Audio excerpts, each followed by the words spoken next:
Capítulo 1 A Luz da Palavra. A Bíblia aparece cheia de famílias, gerações, histórias de amor e de crises familiares.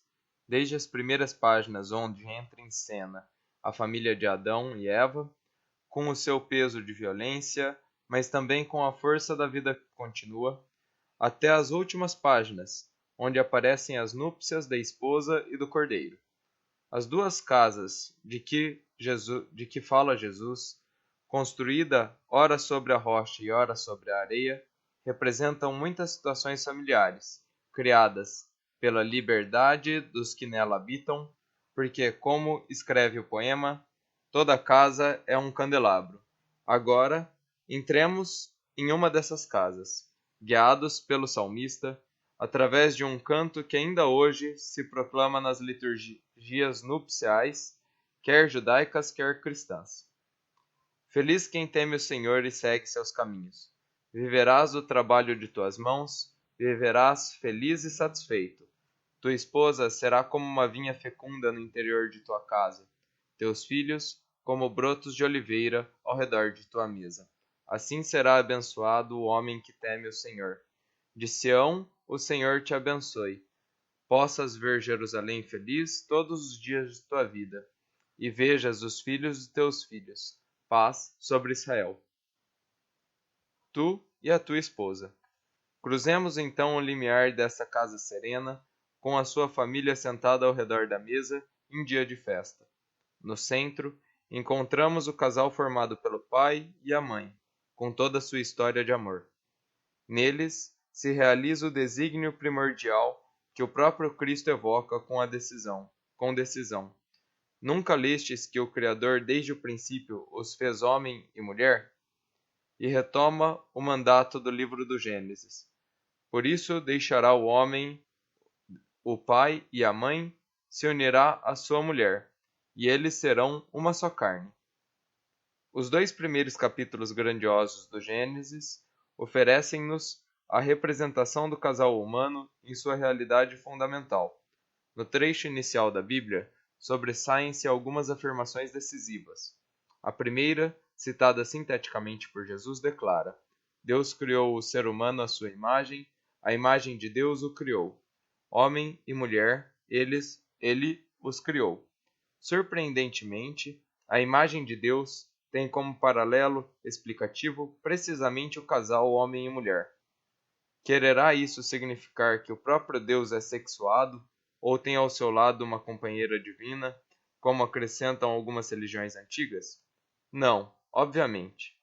Sabemos com quanta clareza a Bíblia rejeitou como idolatrias tais crenças, generalizadas entre os cananeus da Terra Santa. Preserva-se a transcendência de Deus, mas, uma vez que é ao mesmo tempo o Criador, a fecundidade do casal humano é imagem viva e eficaz, sinal visível do ato criador. O casal que ama e gera a vida é a verdadeira escultura viva, não a de pedra ou a de ouro, como o Decálogo proíbe, capaz de manifestar Deus Criador e Salvador. Por isso, o amor fecundo chega a ser o símbolo das realidades íntimas de Deus. Devido a isso, a narrativa do Gênesis, atendendo-se à chamada tradição sacerdotal, aparece permeada por várias sequências genealógicas. De fato, a capacidade que o casal humano tem de gerar é o caminho por onde se desenrola a história da salvação. Sob essa luz, a relação fecunda do casal torna-se uma imagem para descobrir e descrever o mistério de Deus, fundamental na visão cristã da Trindade, que, em Deus, contempla o Pai, o Filho e o Espírito do amor. O Deus Trindade é comunhão de amor, e a família, o seu reflexo vivente. A propósito, são elucidativas estas palavras de São João Paulo II. O nosso Deus, no seu mistério mais íntimo, não é solidão, mas é uma família, dado que tem em si mesmo paternidade, filiação e a essência da família, que é o amor. Este amor, na família divina, é o Espírito Santo. Concluindo, a família não é alheia à própria essência divina. Este aspecto trinitário do casal encontra uma nova representação na teologia paulina, quando o apóstolo relaciona o casal com o mistério da união entre Cristo e a Igreja. Mas Jesus, em sua reflexão sobre o matrimônio, alude a outra página do Gênesis, o capítulo 2, na qual aparece um retrato admirável do casal, com detalhes elucidativos. Escolhemos apenas dois. O primeiro é a inquietação vivida pelo homem, que busca uma auxiliar que lhe corresponda, capaz de resolver essa solidão que o perturba e que não encontra remédio na proximidade dos animais e da criação inteira. A expressão original hebraica faz-nos pensar em uma relação direta, quase frontal, olhos nos olhos, em um diálogo também sem palavras, porque no amor os silêncios costumam ser mais eloquentes do que as palavras. É o encontro com um rosto, um tu, que reflete o amor divino e constitui, como diz um sábio bíblico, o começo da ternura, um auxílio igual a si mesmo, a uma coluna de apoio. Ou, como exclamará a mulher do Cântico dos Cânticos, em uma confissão estupenda de amor e doação na reciprocidade, o amado é todo meu e eu sou dele. Eu sou para o meu amado e o meu amado é para mim. Deste encontro, que cura a solidão, surge a geração e a família. Este é o segundo detalhe que podemos evidenciar. Adão, que é também o homem de todos os tempos e de todas as regiões do nosso planeta, juntamente com a sua esposa, dá origem a uma nova família, como afirma Jesus citando Gênesis. Se unirá à sua mulher e os dois formarão uma só carne. No original hebraico, o verbo unir-se indica uma estreita sintonia, uma adesão física e interior, a ponto de se utilizar para descrever a união com Deus, como canta o orante. A ti está ligada a minha alma. Deste modo, evoca-se a união matrimonial não apenas na sua dimensão sexual e corpórea, mas também na sua doação voluntária de amor. O fruto desta união é tornar-se uma só carne, quer no abraço físico, quer na união dos corações e das vidas, e porventura no filho que nascerá dos dois, e, em si mesmo, há de levar as duas carnes, unindo-as genética e espiritualmente. Os teus filhos como brotos de oliveira. Retomemos o canto do salmista. Lá, dentro da casa, onde os homens e a sua esposa estão sentados à mesa, aparecem os filhos que os acompanham, como broto de oliveira, isto é, cheios de energia e vitalidade. Se os pais são como os alicerces da casa, os filhos constituem as pedras vivas da família. É significativo que no Antigo Testamento, a palavra que aparece mais vezes depois da designação divina, Yahvé, o Senhor, é o filho, bem, um termo que remete para o verbo hebraico que significa construir, baná. Por isso, em outro salmo, exulta-se o dom dos filhos, com imagens que aludem quer à edificação de uma casa, quer à vida social e comercial que se desenrola nas portas da cidade. Se o Senhor não construir a casa, é inútil o cansaço dos pedreiros.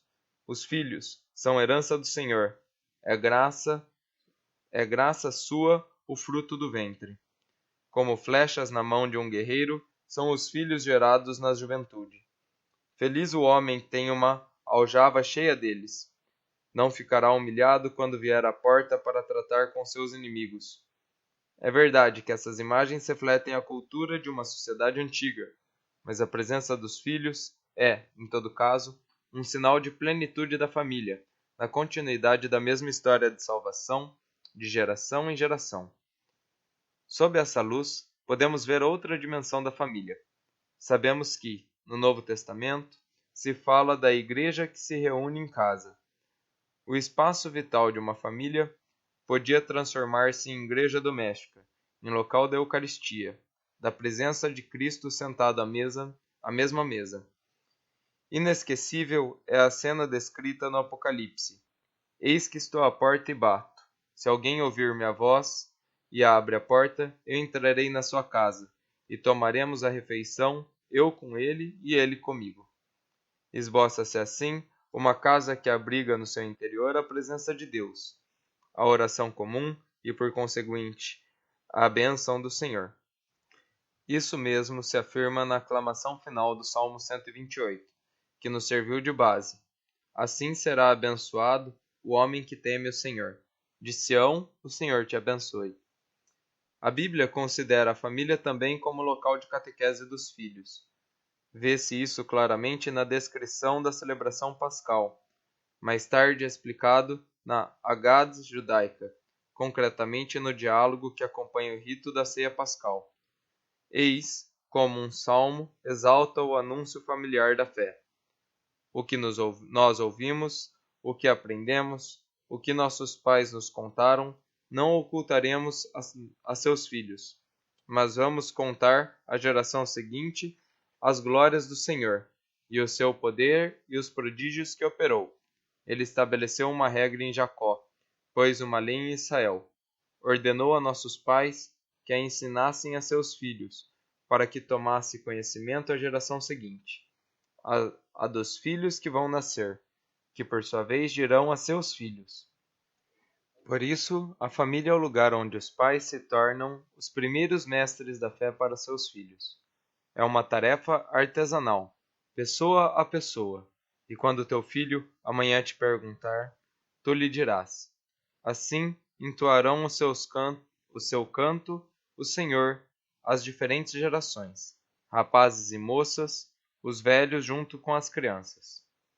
Os pais têm o dever de cumprir com seriedade a sua missão educativa, como ensinam frequentemente os sábios da Bíblia. Os filhos são chamados a receber e praticar o mandamento: honra teu pai e tua mãe, querendo o verbo honrar indicar o cumprimento das obrigações familiares e sociais em toda a sua plenitude, sem o transcurar com desculpas religiosas. Com efeito, quem honra seu pai intercederá pelos pecados, evitará cair neles e será ouvido na oração cotidiana. Quem respeita sua mãe é como alguém que ajunta tesouros. O Evangelho lembra-nos também que os filhos não são uma propriedade da família, mas espera-os o seu caminho pessoal de vida. Se é verdade que Jesus se apresenta como modelo de obediência a seus pais terrenos, submetendo-se a eles, também é certo que ele faz ver que a escolha de vida do filho e a sua própria vocação cristã podem exigir uma separação para realizar a entrega de si mesmo ao reino de Deus. Mais ainda, ele próprio, aos 12 anos, responde a Maria e a José que tem uma missão mais alta a realizar para além de sua família histórica. Por isso, exalta a necessidade de outros laços mais profundos, mesmo dentro das relações familiares. Minha mãe e meus irmãos são estes, os que ouvem a palavra de Deus e a põem em prática. Por outro lado, Jesus presta tal atenção às crianças, consideradas na sociedade do Oriente Médio antigo como sujeitos sem particulares direitos e inclusive como parte da propriedade familiar, que chega ao ponto de propô-las aos adultos como mestres, devido à sua confiança simples e espontânea nos outros. Em verdade vos digo, se não vos converterdes e não se tornardes como crianças, não entrareis no reino dos céus. Quem se faz pequeno como esta criança, este é o maior no reino dos céus. Um rastro de sofrimento e sangue. O idílio que o Salmo 128 apresenta não nega uma amarga realidade que marca toda a Sagrada Escritura. É a presença do sofrimento, do mal, da violência, que dilaceram a vida da família e a sua comunhão íntima de vida e de amor. Não é de estranhar que o discurso de Cristo sobre o matrimônio apareça inserido em uma disputa a respeito do divórcio. A palavra de Deus é testemunha constante dessa dimensão obscura que assoma já nos primórdios, quando, com o pecado, a relação de amor e pureza entre o homem e a mulher se transformaram em um domínio. Teus desejos te arrastarão para o teu marido e ele te dominará. É um rastro de sofrimento e sangue que atravessa muitas páginas da Bíblia, a começar pela violência fratricida de Caim contra Abel e dos vários litígios entre os filhos e as esposas dos patriarcas Abraão, Isaque e Jacó, passando pelas tragédias que cobrem de sangue a família de Davi, até as numerosas dificuldades familiares que registra a história de Tobias ou a confissão amarga de Jó abandonado.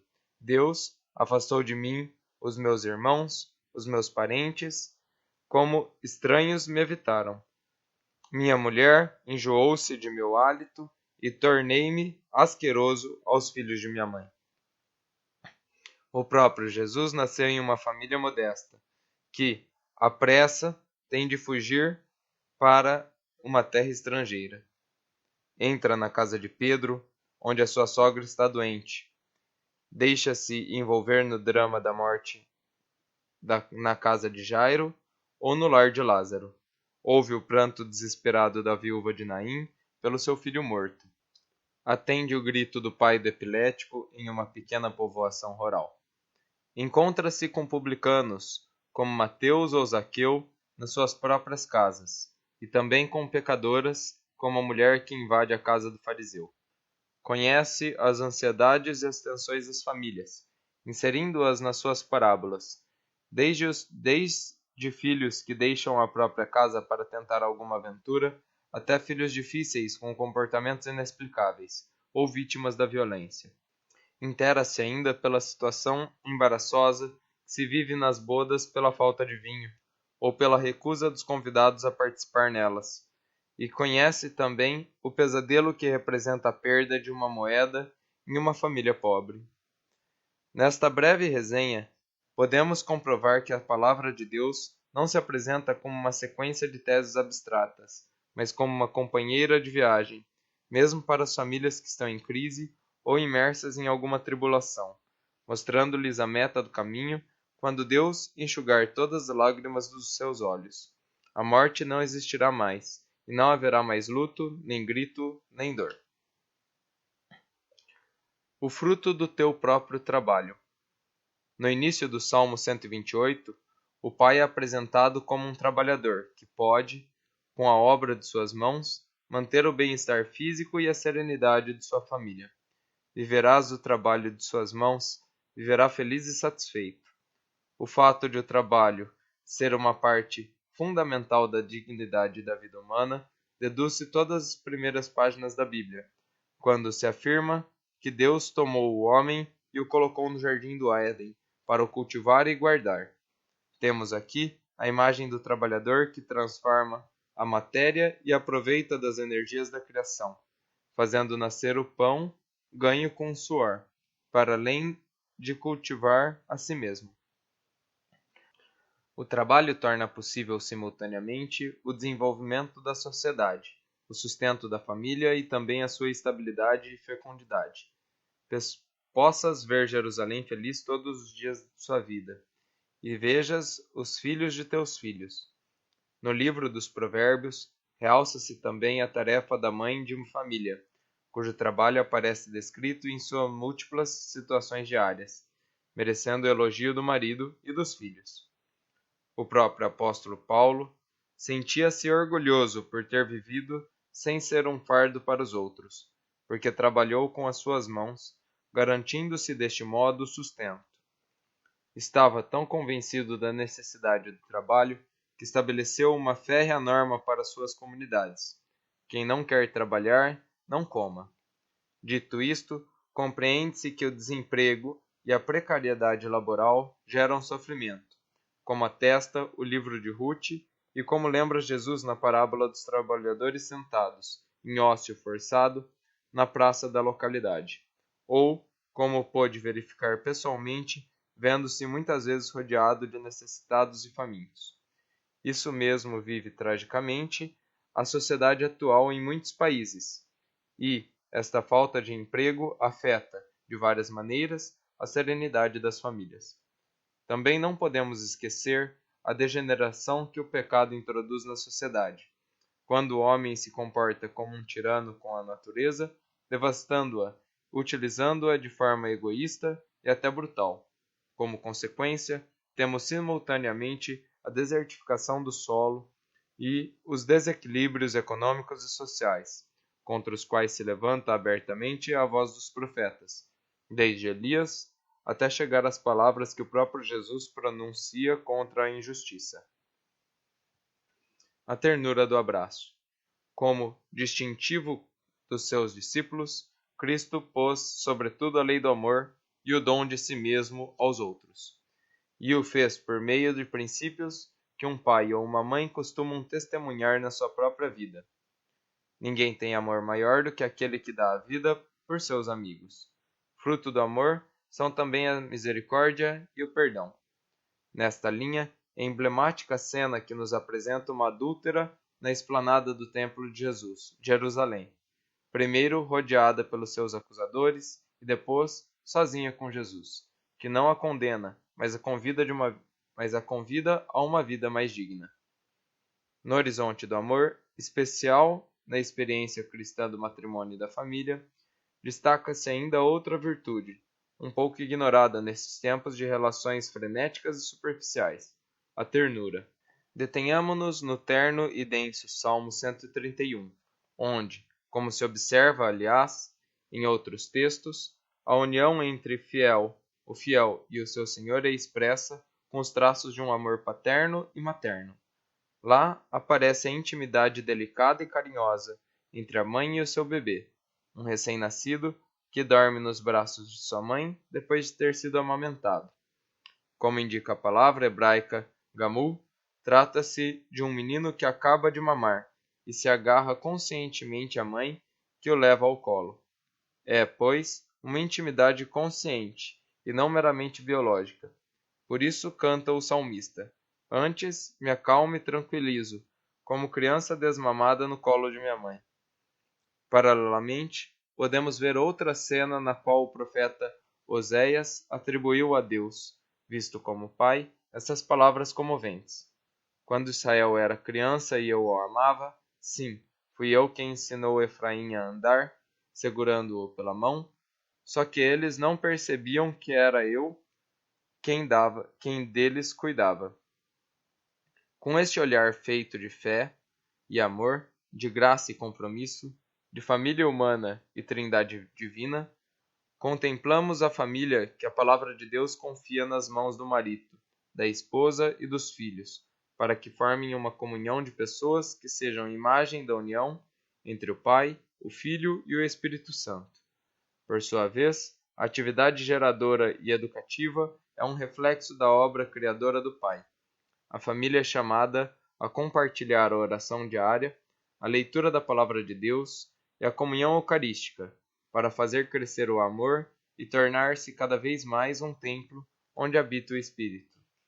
Cada família tem diante de si o ícone da família de Nazaré, com o seu dia a dia feito de fadigas e até de pesadelos, como quando teve de sofrer a violência incompreensível de Herodes, experiência que ainda hoje se repete tragicamente em muitas famílias de refugiados, descartados e indefesos. Como os magos, as famílias são convidadas a contemplar o menino com sua mãe, e prostrar-se e adorá-lo.